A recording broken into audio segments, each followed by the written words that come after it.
Une question que je me pose en ce moment, et à mon avis beaucoup de personnes se la posent également, c'est que est-ce que les altcoins sont en train de trouver ce support et construire une nouvelle base pour repartir à la hausse? Ou alors justement on peut s'attendre à plus de corrections? C'est vraiment la question à laquelle j'aimerais vraiment essayer de répondre dans cette vidéo. Donc comme d'habitude on va la construire en trois parties. La première c'est qu'il y a une grosse structure clé sur le 4 heures qui est en train de se construire et qui va mener à mon avis à la prochaine impulsion. On va la passer en revue. Ensuite, on va parler de trois altcoins, Binance Coin, Cardano et Aave, qui à mon avis à L3 résument parfaitement l'état de santé du marché. Donc, c'est trois graphiques qui sont hyper intéressants. Et enfin, la troisième partie, on va faire un peu d'impro sur mon système de trading, quelques setups que je suis en train de surveiller, mes signaux d'achat comme d'habitude, le plus transparent possible, et un peu de graphique sur la blockchain également. Il y a beaucoup de zones de réaccumulation, beaucoup de données intéressantes, donc c'est la troisième partie. D'accord? Bien entendu, c'est du day trade, du swing trade, donc si vous n'avez pas l'intérêt ou encore l'expérience, mieux vaut checker la formation de Jonathan qui est en lien de la description. C'est une formation hyper complète pour investir sur le très long terme de manière automatique et éviter tous ces pièges et de cette confusion des marchés quand on n'a pas l'expérience. Donc n'hésitez surtout pas, c'est hyper intéressant.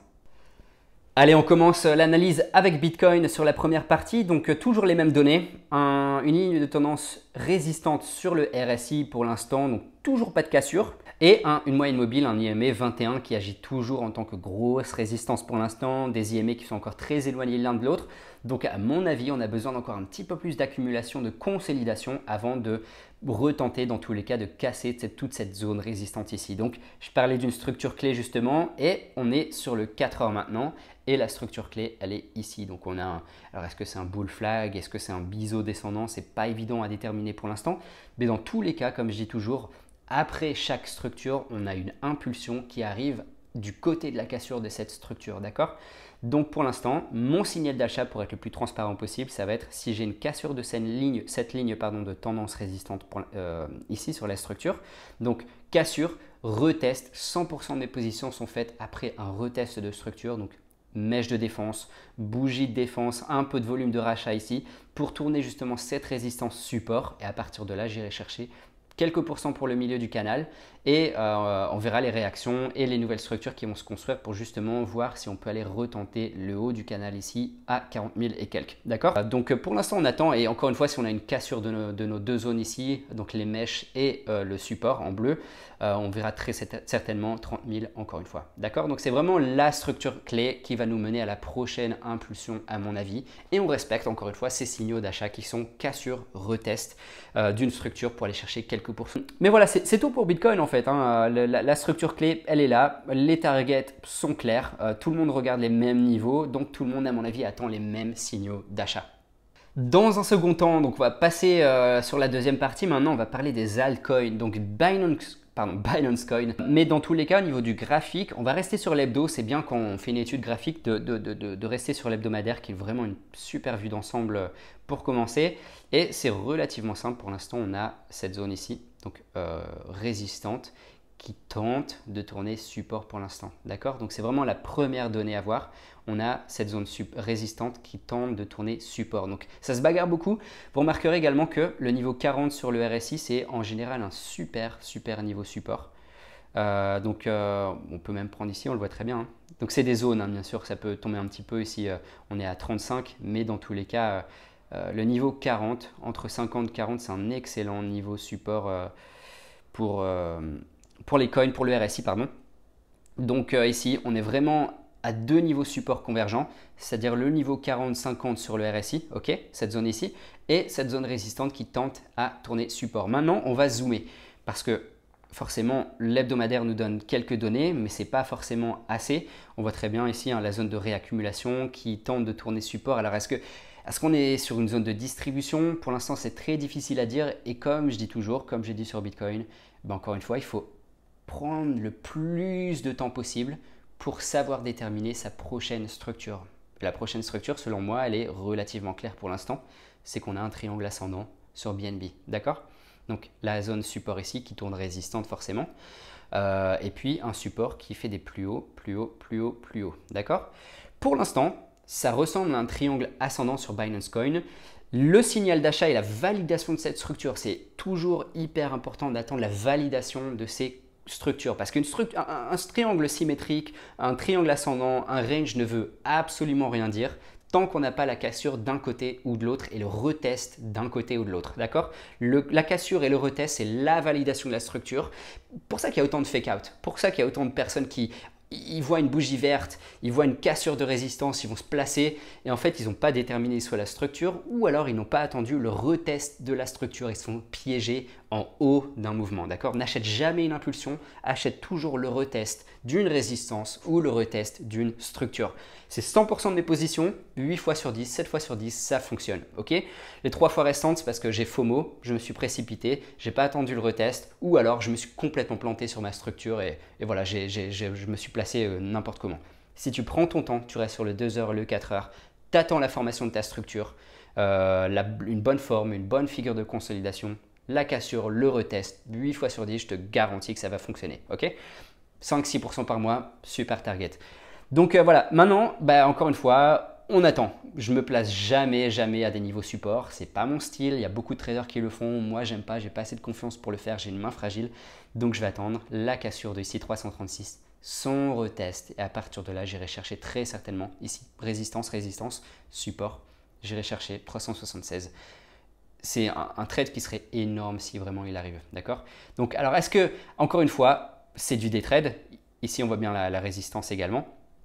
C'est du day trade, il faut y aller étape par étape. Donc si vraiment on a une cassure de ce triangle symétrique, ascendant ici, son retest, je vais me placer ici au niveau de 338, 300, peut-être même 40.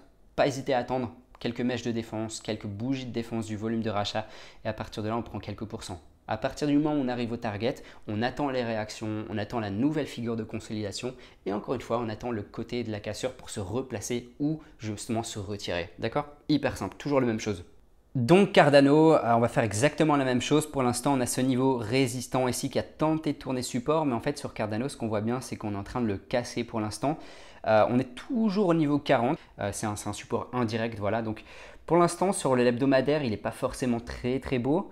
Donc, on va un petit peu zoomer, essayer de trouver des indices. Je le découvre en même temps que vous. Donc, pour l'instant, ce que je vois également, c'est qu'on essaye de repartir ici à la hausse une fois, deux fois et on tape directement la zone 50-60 qui est un niveau résistant sur les RSI. Donc, 40 support, 60 résistant et autour de 50, c'est le niveau de neutralité. Donc, aucune force haussière pour l'instant sur Cardano.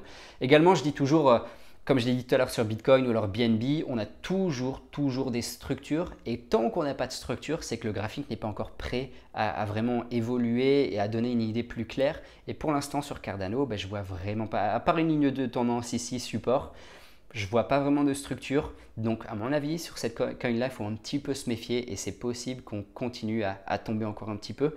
Pour l'instant, je me prononce pas sur Cardano, manque de momentum haussier, on est au niveau support ici, il faut voir les réactions en fait, que ce soit sur le journalier ou alors sur l'hebdo, je veux de belles bougies de défense comme celle-là, de belles mèches ici. Tant qu'on n'a pas quelque chose de visuel, c'est impossible de dire si on va continuer plus bas ou alors si vraiment on a touché le support. Et encore une fois, dans un second temps, on n'a absolument aucune structure de construite pour l'instant. Donc on va garder ça en vue et vendredi prochain, on va refaire une analyse pour voir si vraiment on a trouvé une structure sur laquelle on peut se baser au niveau de sa cassure. D'accord? Pour l'instant, il n'y a pas de structure. Et enfin, AV, donc ça c'est une coin dans laquelle j'ai énormément investi, beaucoup investi. Et justement, AV en fait, ici le niveau support qui a bien tourné résistant, donc une fois, et les mèches également deux fois. On est en dessous l'IME 21, au niveau 40, au niveau du support, ok. Donc encore une fois, en fait, ces trois coins-là désignent bien le fait que, alors, on est en grosse période d'indécision. Donc c'est impossible à dire. Est-ce que oui, on va repartir à la hausse, sauf si vraiment, comme sur Binance Coin, on a de belles structures, une belle cassure de structure. À partir de là, on va repartir à la prochaine étape et on va pouvoir déterminer la prochaine consolidation. Mais par exemple sur Cardano, prise de support qui est relativement faible. Ici, AV, on a une perte de support ici et ici qui sont en train de tourner résistantes. Donc en fait, encore une fois, ces trois coins désigne bien l'état du marché. Pour l'instant, on est vraiment en train de chercher quel niveau sera support, quelle structure on va pouvoir construire. Pour l'instant, il n'y a pas grand-chose. Donc c'est pour ça que, sauf si vous faites du DCA très très lentement et sur la durée, je pense que ça vaut vraiment le coup de laisser passer un peu de temps sur les graphiques. Pour l'instant, impossible pour moi de dire si on a trouvé support et on construit une nouvelle figure de consolidation et on va pouvoir se placer à la cassure, ou alors si on va commencer à repartir à la baisse. Je pense que les deux scénarios sont complètement possibles, en sachant que Bitcoin qui est le leader du marché, c'est lui qui va mener les mouvements. Donc si Bitcoin commence à repartir à la hausse, on va pouvoir voir des structures de consolidation qui vont être solides sur les altcoins. Si Bitcoin se casse la gueule, tout va suivre. Et enfin, on va passer sur Glassnode, donc les analystes, les quants de la blockchain. Donc ils ont envoyé un nouveau rapport lundi, il me semble, et quelques graphiques qui sont super intéressants. Et c'est le hash rate sur Bitcoin. Donc pour l'instant, on est à moins 39% depuis l'exode de la Chine, des mineurs de la Chine. Donc on est passé quand même de 55% à 39%, donc plus 15% pratiquement de reprise. C'est bien, ça montre bien que les mineurs sont en train de se relocaliser en Europe et aux US pour la grande majorité. Et donc le hash rate, le pouvoir de hash est en train de remonter lentement mais sûrement. Et enfin, la position des mineurs, donc on voit bien que c'était depuis leur exode, pardon. Alors à mon avis, comment je traduis ça, c'est ils ont dû couvrir leurs coûts justement pour relocaliser en Europe et aux US. Donc la phase de distribution s'est terminée et on est repassé en phase d'accumulation, c'est-à-dire que les mineurs ne vendent plus leur Bitcoin depuis quelques jours et réaccumulent justement. Donc ça, c'est très haussier pour le moyen long terme. Outflow, donc ça c'est ok, donc là c'est ok, donc ça c'est les bitcoins qui quittent les échanges encore une fois. Donc au plus les bitcoins quittent les échanges, au plus les institutions et les traders les mettent en sécurité en vue du long terme. Donc on voit bien la dominance inflow, c'est-à-dire de la distribution, beaucoup d'institutions qui ont remis leurs bitcoins sur les marchés, sur les plateformes et les ont vendus pendant plusieurs semaines. Et justement maintenant on est repassé en positif, c'est-à-dire qu'il y a plus de outflow, plus de bitcoins qui quittent les échanges, qui ne rentrent. D'accord? Donc ça c'est encore une fois bullish, haussier pour le moyen long terme. Voilà, c'est la fin de cette vidéo. J'espère qu'elle vous a plu. J'ai essayé d'être le plus précis possible. Pas toujours facile parce que c'est quand même assez technique pour l'instant. On est sur du day trade, du swing trade. Il faut être hyper précis sur ces signaux d'achat encore une fois. Mieux vaut rester le plus safe possible, y aller étape par étape. Ou encore une fois, checker la formation de Jonathan qui est en lien de la description. C'est la formation qui va vous permettre d'investir sur le très long terme de manière automatique. N'hésitez pas à mettre un like. Je répondrai à tous les commentaires comme d'habitude. Et je vous souhaite une bonne fin de semaine, un bon week-end. Ciao.